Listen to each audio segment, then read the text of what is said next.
বানানোর জন্য আমাদের লাগছে দুধ। আমি এখানে 1 লিটার লিকুইড দুধ নিয়ে নিয়েছি, গুঁড়ো দুধ 100 গ্রাম গুঁড়ো দুধ নিয়েছি, চিনি 200 গ্রাম চিনি আছে এখানে, ঘি এখানে 50 গ্রাম মতো ঘি আছে, লেবুর রস, একটা লেবুর রস করে রেখেছি, আর 5-6টা এলাচ খোসা ছাড়িয়ে ক্রাশ করে রেখেছি। প্রথমে কড়াইতে একটু জল দিয়ে দিলাম।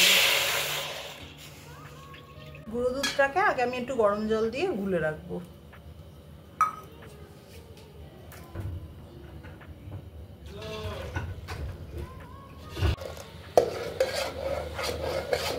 এবার লিকুইড দুধগুলো দিয়ে দিচ্ছি।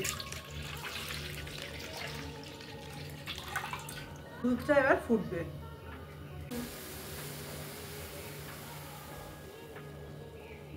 দুধটা ফুটে উঠেছে, এবার গুলে রাখা গুঁড়ো দুধটা দিয়ে দেবো।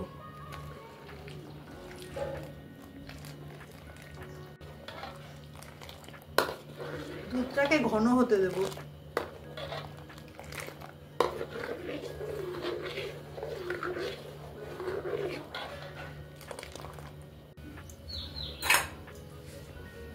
ধারে যে শর্টগুলো লাগছে এগুলো লাগতে দেওয়া যাবে না, এটাকে ভালো করে কাছিয়ে নিতে হবে সাইড থেকে।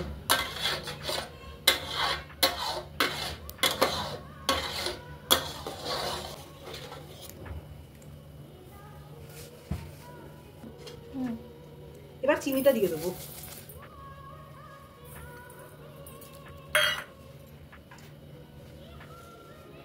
সাথে যে এলাচটা ক্রাশ করে রেখেছিলাম ওটাও দিয়ে দেবো।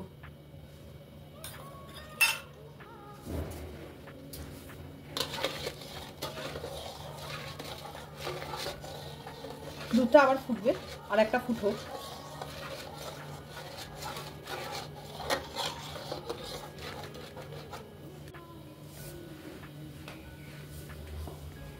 এবার এতে লেবু রসটা অ্যাড করবো। লেবু রসটা অ্যাড করার জন্য একটা প্রসেস আছে, ছিটিয়ে দেবো। এবার ডিপ করবো, ছিটিয়ে দেবো।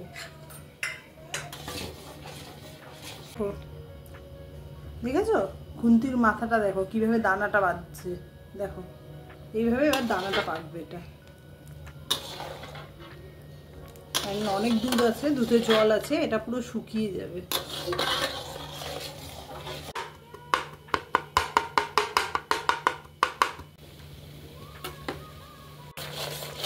যখন দুধটা দেবে এরকম ঘন হয়ে এসছে অনেকটা, তখন এটাকে কন্টিনিউ নাড়তে হবে, তলায় যেন লেগে না যায়।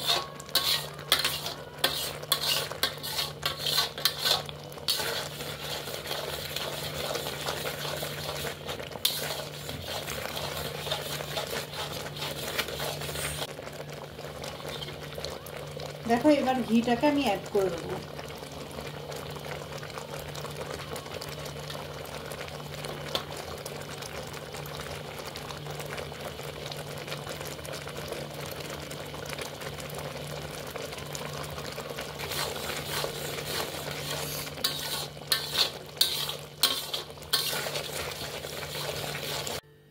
এই মিষ্টিটা ভীষণ সুস্বাদু খেতে হয়।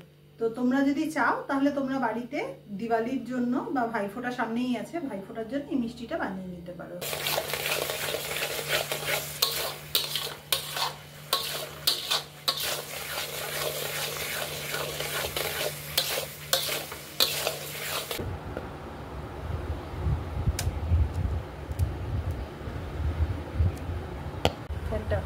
আমি এটাকে সেট হতে দিয়েছি। অ্যাকচুয়ালি আমার কাছে না কেকটি নেই ঠাকুরের, আমি ঠাকুরের ভোগের জন্যই বানাচ্ছি এটা, সেই কারণে আমি এটার মধ্যে সেট হতে দিয়েছি। এটা 4-5 ঘন্টা সেট হবে।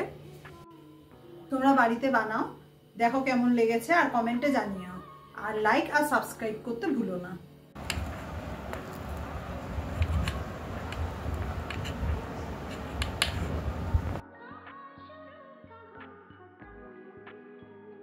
আবারও ফিরে আসবো নতুন কোনো রেসিপি নিয়ে। Till then tata.